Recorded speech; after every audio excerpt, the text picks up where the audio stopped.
محمد بن ابی بکر حضرت ابوبکر صدیق رضی اللہ تعالیٰ عنہ کا بیٹا محمد وہ صحابی بالکل بھی نہیں ہے. اس پر اتفاق ہے تمام اہل تاریخ کا کہ وہ اس وقت پیدا ہوا تھا جب حضور صلی اللہ علیہ وآلہ وسلم حج کے لیے نکلے تھے, حجۃ الوداع کے لیے نکلے تھے.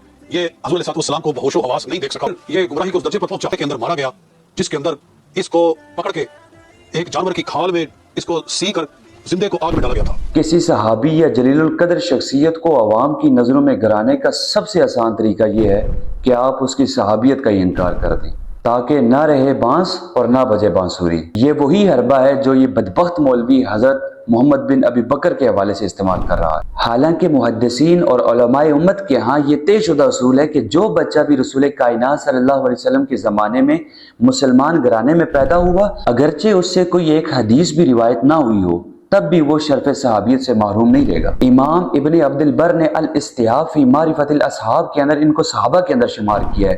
حافظ ابن حجر عسقلانی نے الاصابہ فی معرفت الصحابہ کے اندر ان کا تفصیلی ذکر فرمایا ہے, اور اسی طرح علامہ ابن اسیر نے انہیں اسد الغابہ کے اندر صحابہ کے اندر شمار کیا ہے. تاریخ گواہ ہے کہ جو لوگ حضرت علی کی محبت اور ان کے فیصلوں کو ہضم نہیں کر پاتے وہ ان کے وفادار ساتھیوں کی کردار کشی شروع کر دیتے ہیں. یاد رکھیں جو علی کا ہے وہ ہمارا ہے, اور سیدنا صدیق اکبر کے لخت جگر کی ناموس پر کسی صورت بھی ڈاکہ ڈالنے کی اجازت نہیں دی جائے. اپنی دکان چمکانے کے لیے صحابہ پر طعن و تشنیع بند کی جائے.